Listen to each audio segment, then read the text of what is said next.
Hello friends, welcome to my YouTube channel Ganesh Gurukul official पर। तो आप सभी का स्वागत है हमारे यूट्यूब चैनल पर। और रोज की तरह मैं आ चुका हूँ एक नन्हा सा प्यारा सा डाउट क्लास की वीडियो के साथ, जिसका मैं अभी सॉल्यूशन देने वाला हूँ। और अगर आपको भी मैथ्स के किसी भी क्वेश्चन में थोड़ा भी डाउट हो रहा हो तो वीडियो के डिस्क्रिप्शन में मेरे टेलीग्राम का लिंक मिल जाएगा, तो वहाँ से मेरा टेलीग्राम ज्वाइन हो जाइए और अपना डाउट मुझ तक भेजते रहिए। और अगर पॉसिबल रहा तो मैं पक्का उसका सॉल्यूशन अपलोड कर दूंगा। तो देखिएगा क्वेश्चन में क्या बोला गया है, ध्यान दीजिएगा। वीरू ने 10,000 रुपए का निवेश 5% साधारण वार्षिक ब्याज पर निवेश किया तथा 2 साल बाद जय ने 8,000 रुपए का 10% साधारण वार्षिक ब्याज पर निवेश किया। वीरू के निवेश के कितने साल बाद उनकी शेष राशि यानी मूलधन और संचित ब्याज बराबर होगा। यानी मूलधन और संचित ब्याज बराबर होगा, ऐसा कुछ क्वेश्चन दिया हुआ है। देखो, पता है ये वाला जो क्वेश्चन है ना, इसका जो भाषा है ना बहुत ही अजीब सा दिया गया है, जिसको मतलब ऐसे नॉर्मली समझना बहुत ही अधिक कठिन हो जाएगा। और दूसरी बात, ये क्वेश्चन का जो यहाँ से लेके यहाँ तक का जो लाइन है ना, यहाँ से लेके यहाँ तक का जो लाइन है, इसमें मुझे थोड़ा सा कुछ गड़बड़ी लग रहा है। यहाँ से लेके यहाँ तक का लाइन ब्याज तक, क्योंकि ऐसा कैसे हो सकता है कि उनकी शेष राशि, वीरू ने 10,000 रुपए का निवेश किया 5% साधारण ब्याज पर, मान लेते हैं। फिर जय ने क्या किया, जय ने 8,000 रुपए का जो राशि है वो 10% का साधारण वार्षिक ब्याज पर निवेश किया है। तो उनके पास शेष राशि बचेगी कैसे? शेष का तो 100 भी नहीं है यहाँ पर। तो यहाँ पर क्यों लिख के आ रहा है कि उनकी शेष राशि यानी मूलधन और संचित ब्याज बराबर होगा? तो यहाँ पर क्वेश्चन को करेक्ट करने की जरूरत है।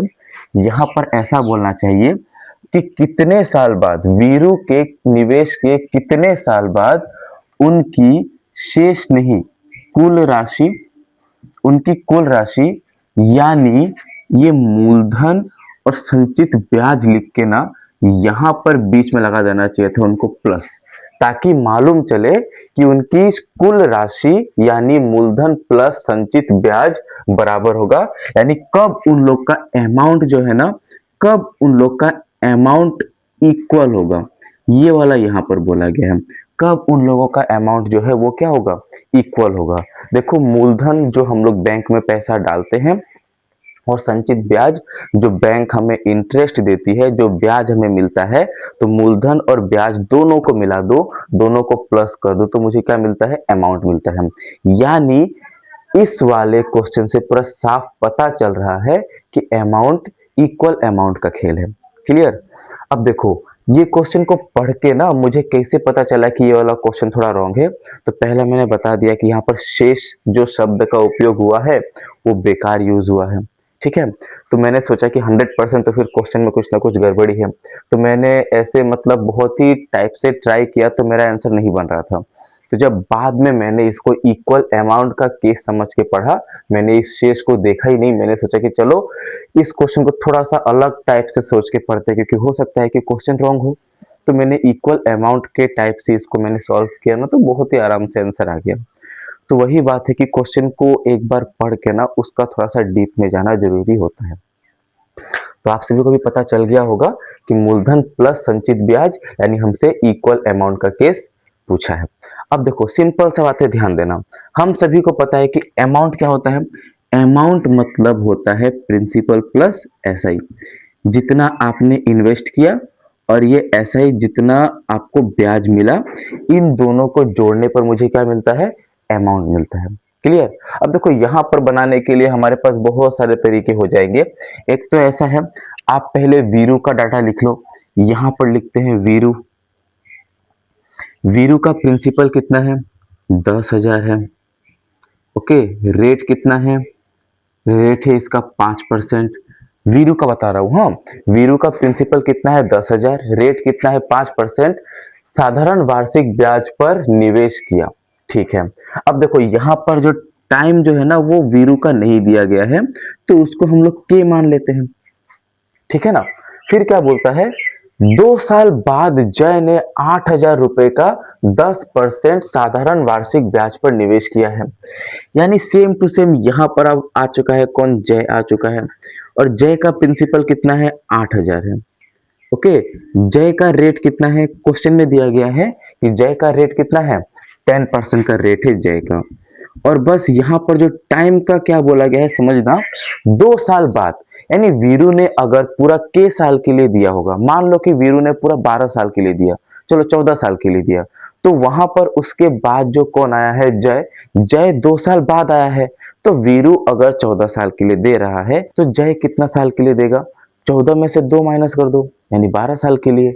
ऐसे ही ना, अगर वीरू हम लोग का मान लो 8 साल के लिए दे रहा है, वीरू कितना साल के लिए दे रहा है, 8 साल के लिए, तो 2 साल बाद जाके जय आया है ना, यानी 8 में से 2 कम करो, यानी जय ने कितना साल तक इन्वेस्ट किया है, 6 साल तक। तो वही बात है कि देखो, वीरू ने अगर के टाइम के लिए दिया है ना, और ये जो जय है, जय 2 साल बाद आया है, तो इसका टाइम क्या होगा, के में से -2 हो जाएगा, कि के साल था उसमें से 2 साल इसने लेट कर दिया। क्लियर। उसके बाद जाके हमसे क्या बोला है कि देखो, वीरू के निवेश के कितने साल बाद, जब वीरू ने निवेश कर दिया है उसके कितना साल बाद इन दोनों का जो अमाउंट है वो बराबर होगा, कितना साल बाद उन दोनों का अमाउंट बराबर होगा, ये हमसे पूछा है। यानी घुमा फिरा के हमसे पता है क्या पूछा है, हमसे टाइम पूछा है। ओके, घुमा फिरा के क्या पूछा है, हमसे टाइम पूछा है। तो देखो हम लोग इसको किस प्रकार से बनाएंगे, बात को पूरा अच्छे से फोकस बनाए रखना। देखो हम यहाँ पर सॉल्व करते हैं।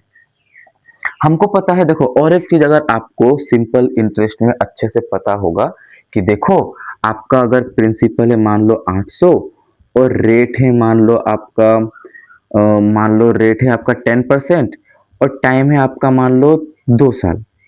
ओके, और हमने क्या पूछा, सीधा आपसे अमाउंट पूछा है। तो आप इसको किस प्रकार से बना सकते हो, देखो ध्यान देना, अच्छे से फोकस बना के रखना कि इसको हम लोग किस प्रकार से बनाते हैं। तो सिंपल सा है, एक तो ऐसा करके कि हमको पता है अमाउंट क्या होता है, प्रिंसिपल प्लस ऐसा ही कर देना। ओके, प्रिंसिपल तो पता है कि प्रिंसिपल हम लोग का 800 है, लेकिन ये ब्याज मिल जाए तो मजा आ जाए। ओके, तो ब्याज का फॉर्मूला हम लोग लगाते हैं कि पी आर टी, और नीचे 100 करते हैं। प्रिंसिपल कितना है, 800 होता है, रेट कितना है 10, टाइम कितना है 2, नीचे कितना आ गया 100, 2 जीरो से 2 जीरो खत्म, 8 दूनी 16, 16 का पहाड़ा 10 बार 160 हम लोग को मिल जाता है। यानी हम लोग का ब्याज कितना है, 160 है। तो अमाउंट हम लोग का कितना होगा, 800 और 160, यानी अमाउंट हम लोग का हो जाएगा 960 रुपए। ठीक है ना, अमाउंट कितना हो जाएगा, 960 रुपए हम लोग का हो जाएगा।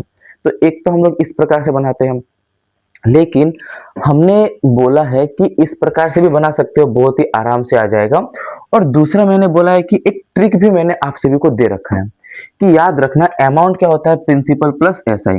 तो देखो आपको गिवन क्या है, प्रिंसिपल आपको देके रखा है, तो प्रिंसिपल कितना है 800, और याद रखना हमेशा प्रिंसिपल अपना आप में कितना का मान होता है, 100 का मान होता है। और हमको क्या चाहिए, अमाउंट चाहिए। तो अमाउंट क्या होता है, प्रिंसिपल प्लस एसआई। हमने क्या बोला, ट्रिक में प्रिंसिपल कितना होता है 100, ऐसे मान लेते हैं, और प्लस एसआई क्या होता है, रेट इंटू टाइम। तो देखो, तो 10 का पहाड़ा 2 बार कितना हो जाएगा, 20। ठीक है ना, 10 दूनी कितना होता है 20, तो 100 और 20, यानी अगर हमको अमाउंट चाहिए तो हमें 120% का मान चाहिए, यानी 120 का मान चाहिए। सिंपल।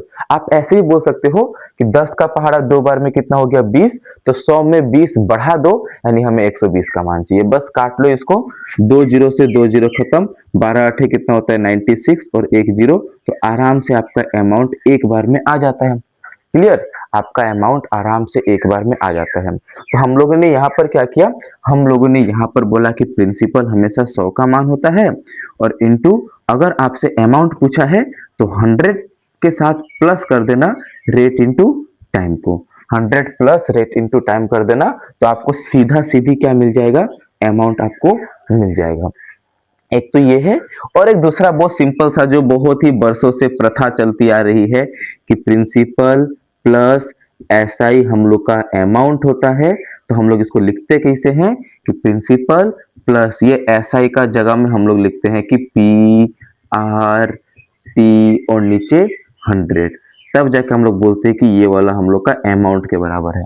तो घुमा फिरा के बात एक ही है, बस थोड़ा सा दोनों में अलग अलग डिफरेंस दिखता है और कुछ नहीं। इससे भी बनाओगे तभी भी आंसर आएगा, मतलब ये जो मैंने बताया था इससे बनाओगे तभी भी आंसर आएगा, और इससे बनाओगे तभी भी आंसर आएगा। तो मैं चाहता हूं कि इस वाले से चलो ट्राई करते हैं, इससे मुझे लगता है कि थोड़ा जल्दी आंसर आ जाएगा, ठीक है ना। तो हम लोग कौन वाला से चलेंगे, जो हम लोग का ट्रिक वाला कंसेप्ट है। ओके, तो देखो मैं यहां पर लिखता हूं, समझना। यहां पर मैं लिखूंगा वीरू का अमाउंट, भी ए लिख दे रहा हूं। तो वीरू का अमाउंट कैसे आएगा, प्रिंसिपल कितना है, 10,000 है। तो प्रिंसिपल हमेशा किसका मान होता है, 100 का मान होता है, इनटू यहां पर क्या होगा 100 plus rate into time, 5 into के कितना हो जाएगा हम लोग का, 5 के इधर हो जाएगा। ओके, फिर यहां पर इक्वल टू, अब किसका अमाउंट लिखेंगे, जय का अमाउंट। सेम टू सेम, जय का प्रिंसिपल कितना है, 8,000 है ना। और नीचे यहां पर कितना आ जाएगा 100, फिर इंटू यहां पर देखो रेट इंटू टाइम करना है, इसको भी थोड़ा ध्यान से समझना। 100 प्लस क्या करना है, रेट इंटू टाइम। देखो अगर हम 10 से ये k प्लस 2 को मल्टीप्लाई करते हैं ना, तो देखो क्या मिलेगा, 10 से मुझे मल्टीप्लाई करना है किसको, k माइनस 2 को। 10 से मल्टीप्लाई करना है किसको, k माइनस 2 को। तो 10 का पहाड़ा k बार में कितना मिलेगा, 10k। फिर माइनस 10 का पहाड़ा 2 बार में कितना मिलेगा, 20। यानी अगर आप 10 से k माइनस 2 को मल्टीप्लाई कर रहे हो तो 10k माइनस 20 मिलेगा। वही बात है कि 10 का पहाड़ा k बार में 10k, फिर यहाँ पर माइनस से माइनस 10 का पहाड़ा 2 बार में कितना होता है, 20। लो हमने कर दिया सेम टू सेम, ये भी अमाउंट और ये भी amount according to trick concept. तो बस खत्म करो, मुखामुखी जो दिख रहा है ना काट डालो, और कुछ नहीं। मुखामुखी जो दिख रहा है ना उसे काट डालो। ये 100 से ये 100 खत्म हो गया, फिर यहाँ का 3 जीरो से यहाँ का 3 जीरो खत्म हो गया है। और कुछ कटेगा, और कुछ कटेगा तो काट दो, जैसे मुझे दिख रहा है कि कटेगा। ओके, इसको 2 से काटते हैं, हाँ, 2 चौके 8 और 2 पाँचे 10, और कुछ नहीं कटने वाला, यहीं पर आकर अटक जाओ। तो बस 5 का पहाड़ा 100 बार कितना हो जाएगा, 500, प्लस 5 का पहाड़ा 5 के बार, 5 पाँचे 25, और यहाँ पर कितना आ जाएगा के, इक्वल टू, ध्यान देना, 5 का पहाड़ा 100 बार में 500 प्लस है, प्लस 5 पाँचे 25, और यहाँ पर हमने क्या लिख दिया है, के। नेक्स्ट यहाँ पर देखो सिंपल सा बात है, आप इसको और एक बार सॉल्व कर सकते हो। कैसे, 100 में से 20 गया कितना होता है, यहाँ पर 80 होगा, और यहाँ पर प्लस कितना है, 10k लिखा हुआ है। देखो ये हम लोग का माइनस में था ना, इसीलिए हमने 100 में से इस 20 को माइनस कर दिया। तो सिंपल सा बात है, अब इसको 4 से मल्टीप्लाई करो, 4 आठे कितना होता है, 32, यानी 320, प्लस है प्लस दे दो, 4 का पहाड़ा 10 बार कितना हो जाएगा, 40, और यहाँ पर कितना है, k है। ठीक है, तो बस इस नंबर को यहां भेजो, तो 500 में से 320 माइनस करो, कितना हो जाएगा आप लोग का, 180 हो जाएगा। ठीक है ना, और इक्वल टू यहाँ पर कितना है, 40k है। 25k अगर यहाँ आके माइनस हुआ तो 40k में से 25k गया, बचा कितना, 15k। 15 से काट लो, 15 एकम 15, बचेगा कितना, 30, तो 15 दूनी 30, यानी कितना साल बाद जाके उनका अमाउंट बराबर हो जाएगा, तो आप लोग क्या बोलोगे, 12 साल बाद जाके उनका अमाउंट जो है वो क्या हो जाएगा, एकदम सिंपल में बराबर हो जाएगा। तो बस क्या बोला था, वीरू के निवेश के कितने साल बाद, तो वीरू के निवेश के 12 साल बाद उनका अमाउंट बराबर हो जाएगा, यानी कौन सा करेक्ट हो जाएगा, ऑप्शन नंबर बी। ठीक है ना, तो देखो इतना झमेला मैंने किया, ये वाला जो मैंने यहां से यहां तक जो लिखा है ना, ये सब सोचो कि बस ऐसे ही आपको समझाने के लिए लिखा था। आपको तो एग्जाम में ये भी नहीं लिखना है, सिंपल सा एक स्टेप एंड 2 स्टेप में आंसर लाना है, और कुछ नहीं, उससे ज्यादा मेहनत करना ही नहीं है। लेकिन मेरा काम है डाउट को सॉल्व करना, तो इसीलिए मैं चाहता हूँ कि आप लोग को थोड़ा सा डिटेल में समझा दूँ। ठीक है ना, इसीलिए मेरा वीडियोस भी कभी कभी लंबा हो जाता है। तो अधिकतर लोगों को प्रॉब्लम रहता है कि वीडियो इतना लॉन्ग क्यों हो गया, तो ऐसी कोई बात नहीं है। मेरा मेन मोटिव ही है कि आप सभी को कोई भी क्वेश्चन, मतलब आपने अगर डाउट में भेजा है तो पूरा क्लियर करवाया जाए। तो मिलते हैं ऐसी इंटरेस्टिंग एंड कंसेप्चुअल क्वेश्चन के साथ, तब तक के लिए बाय बाय, थैंक यू, धन्यवाद, जय हिंद।